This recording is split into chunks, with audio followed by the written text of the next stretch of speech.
Thanks everybody for being here. I'm just going to do a quick introduction and welcome. Many of you I already know, but I'm Sergeant Kevin Allen with the Portland Police Bureau. We're here at the airport because we wanted to emphasize the new tool that the Port of Portland has that is going to be utilized by the Metro Explosives Disposal Unit. So it's a multi-agency organization that addresses specifically dangerous situations, which we'll talk a little bit more about later. But we wanted to emphasize that first and foremost. I think the first thing that we want to say is that while, when we bring this tool out, it gets a lot of attention. It's very interesting. It kind of looks like a dinosaur. It kind of looks like a dog. And some people might even say it looks kind of cute. But I want to emphasize that this is a device that we're going to use in some of the most dangerous, challenging public safety situations that we face as a region. This is the kind of thing that will go to disasters, man-made and natural disasters. This is the kind of thing that we'll utilize for situations where there may be explosive devices or an armed suspect or another situation where we don't want to put police officers and members of the public at risk of being hurt or killed. So this is a tool, it's not a toy. And I think that's one of the first things that we want to emphasize here. People will be seeing this deployed in significant public safety tactical situations throughout the metro area. And so our goal here is to introduce it to the public so people know what it is, what it's capable of, and also what it's not for, what its purpose is not for, which we'll get into. So I'm going to introduce Captain Brian Ossenkop with the Port of Portland Police Department, and then he'll introduce Sergeant Jim Dufresne from the Portland Police Bureau to talk about SPOT.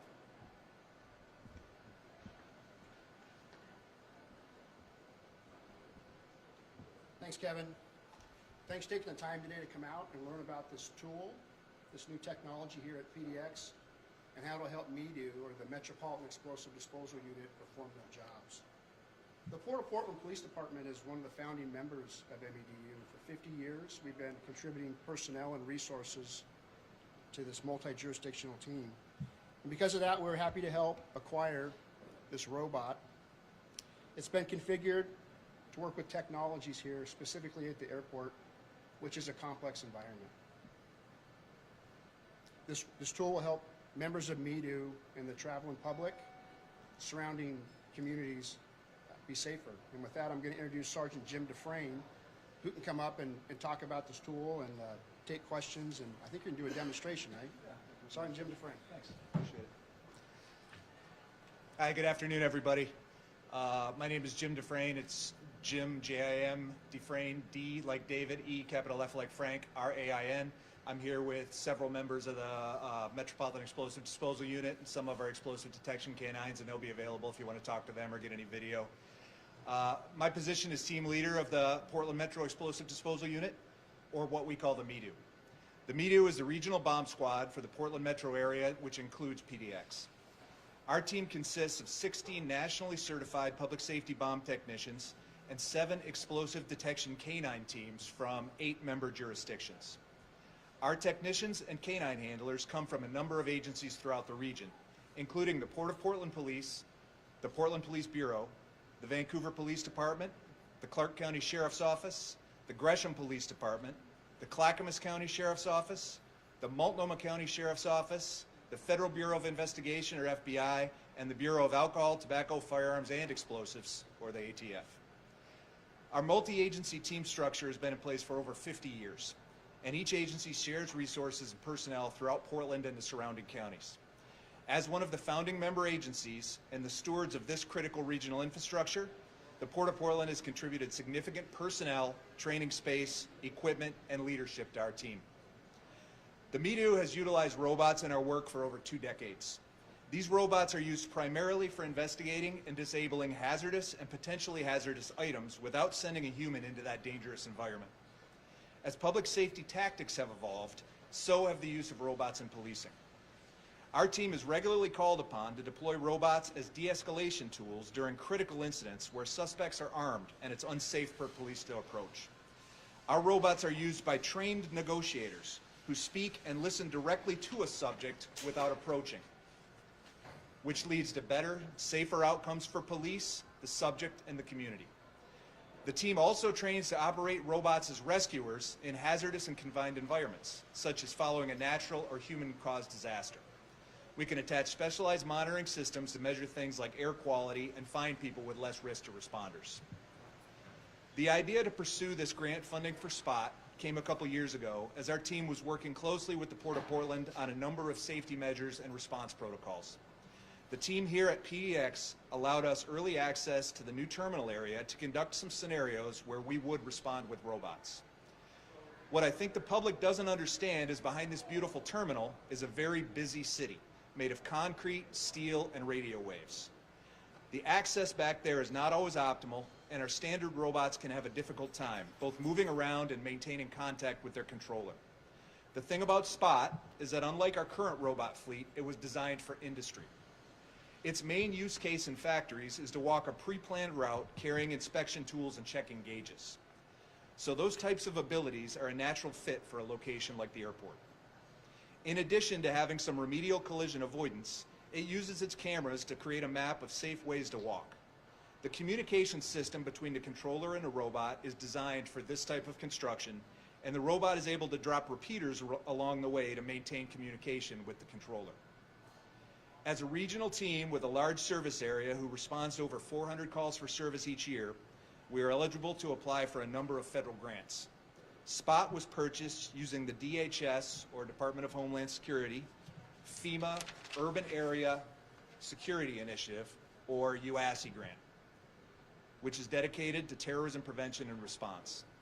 The port was able to utilize that funding and help fill a significant capability gap in the region with no direct cost to our local jurisdictions. So I'm happy to answer a couple of questions if there are any, but really I think you're here to see the dog robot wander around. So we will do that. And at the end, if there's any members of the media who want to drive, we'll let you drive and put yourself on camera, do the whole thing. It's not that complicated. So I'll take any questions if there are any. Is this replacing that or in tandem with? It is in tandem with that. We have a fleet of robots that we use across the region. This is one of them. I'll give you an example of what we use this for. I think everybody's been paying attention to the ballot box devices that were placed all over the place. This particular robot was used on the first one of those. And the fact of the matter is, we show up at about 5 o'clock in the morning. There's churches and high-rise residences there. There's people around. The ballot box is smoking. And at the time, we weren't sure what that was. We're much more aware of it now. But our only real option was to use this robot to go down range and grab that. And move it to a safe place so we could transport it. The bonus of a robot like this, and you can see tracks, the most dangerous thing to this thing is a high curb, or you can high center it, or if there's some clothes on the ground, it gets caught in the tracks. It's a fantastic robot. We've had it, I think, for 10 years, and we'll have it for another 10 years. What this robot does, and it really is, it kind of looks like a dog, but it's uncomplicated. What it does is travel better. It goes up and down stairs better. It's quicker. It has some collision avoidance. And it's very similar. I didn't think about this till lately, but it's similar to like your car. It just senses, it has cameras, and in your car, when you are going to go over the white line on the side of the road, it does the same thing. When it recognizes that there's a person or something in front of it, it will stop and give you an alarm and kind of just move the correct way so it doesn't cause itself any damage. When you're trying to drive these things from 300 yards away and they're completely out of your line of sight, and you have that ability just to go forward and have the robot work out those problems, that is an enormous improvement for us. It gets us able to get these things out of the way faster and then return the community back to a sense of normalcy as quick as we can. Jim, is SPOT to confront anyone physically? SPOT is not meant to confront anyone. The kind of thing that we use these robots for is delivering phones to people who may be in a position where they're armed and we can't approach. That is probably the most common use case outside of the bomb disposal part.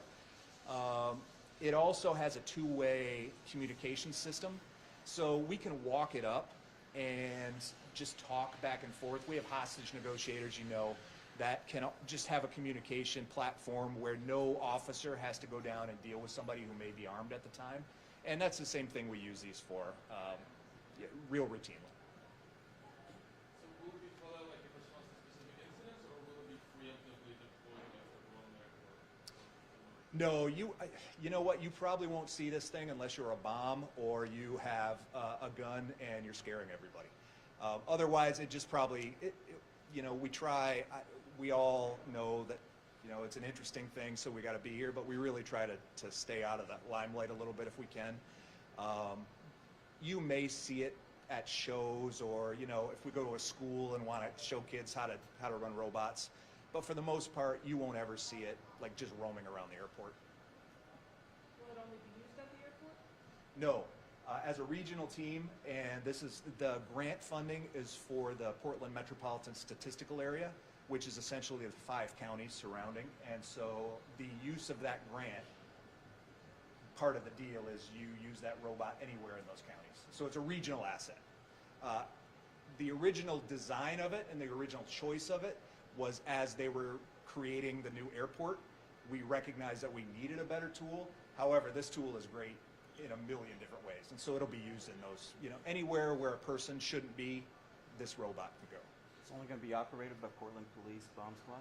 It will only be operated by the Metro Explosive Disposal Unit. So one of those 8 agencies who has a member that is a bomb technician will be the only people to operate this. Does it have any drawbacks or limitations or anything that it can't? It is less capable in some ways than this. The arm is a little bit wonky. You know, it's not quite as easy to use some parts of it. It has worse night vision than this one does. These things are all trade-offs. We have another larger robot than this, and so you kind of just fit the tool for the job. And I don't think this is going to get used all the time, but there are some really specific times where we're really going to need it.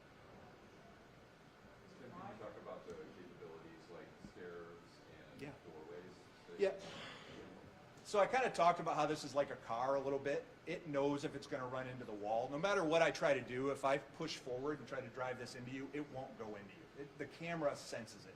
So we have problems occasionally when we first got these, like going up a set of stairs that weren't quite standard, or if you got a little off kilter, we would maybe flip this thing over and then it's impossible to recover.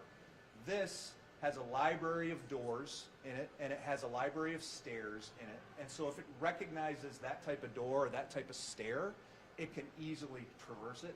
And in a minute, I'm going to walk up those stairs. And I love this robot. I don't want to say a bad thing about it because it's saved a lot of people's lives. But if I do this, it's the tortoise and the hare. If I ask him to climb those stairs, 5 minutes from now, we'll be waiting for those stairs to get climbed. When I turn this and point it toward the stairs, it's just going to climb the stairs. And so it's really impressive that way. That is the most significant part of it, is just the ability to traverse, you know, different terrain and do it quickly. And what you're saying is the arm on it can actually turn a handle, push the door, pull it. Yes, and I'll show you in a minute. We'll pick some stuff up. It does some things, and I don't want to say automated, but some things it has programmed into it. It doesn't learn. It doesn't have artificial intelligence. Like, it will be as dumb 2 years from now as it is right now. It's all in the person that drives it. What's the maximum weight that it can carry? It can drag about 50 pounds, and it can pick up about 10 or 12 pounds. How fast can it go? Is not as fast as you can walk, and I'll show you here in a second, but it goes about a decent walk pace. How much did it cost? The robot itself, so the grant was for $300,000, and the robot itself is about $150,000, and then there was some other capital improvements that had to go into that project to have the robot ready. Why is it that color? This color is to celebrate the Portland Airport, our friends at the Portland Airport. It's also, as you'll see, the Port Explosive Detection Canines have this nice collar. I don't want to pretend this thing is a dog, but I also am not going to miss out on an opportunity to put a little port collar on it and make it cute. Anybody else? Did you guys come up with a name, or was that the Boston Dynamics? Spot is the Boston Dynamics name.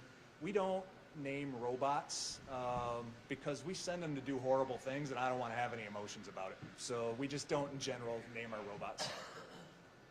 Okay? All right. KG, you want to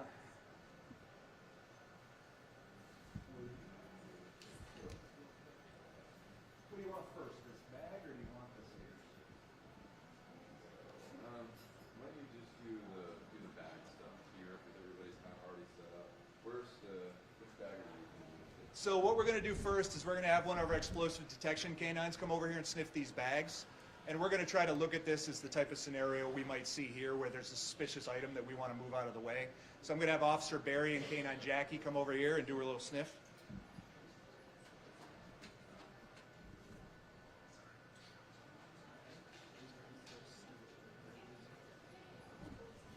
You may recognize Canine Jackie from Instagram.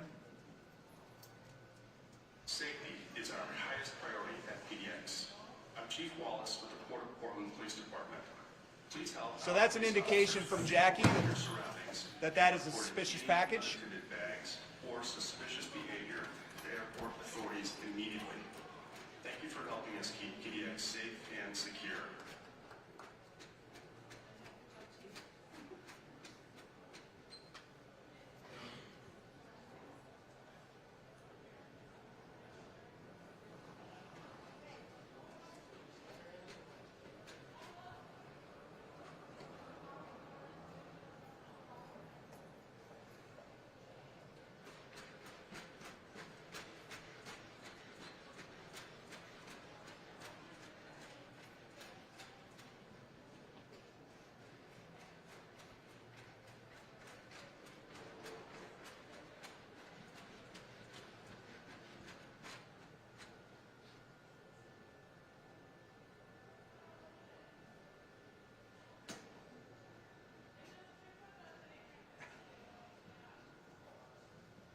As you can hear, it gets a lot of attention. So, all right, I'm going to climb the stairs back here.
That's our demo. Anybody that wants to drive it is welcome to drive it. Anybody that wants to get any additional video, talk to any other members of the Metro Explosive Disposal Unit, or talk to the dogs. I don't care. It's up to you. We're good to go. Kevin, anything else? Jim, I think we're going to give the cameras an opportunity to get different angles. So if you guys want to pop off your tripods and get different perspectives, we can do the stairs one more time. Sure. If you want. Can I put a GoPro on him? Yeah.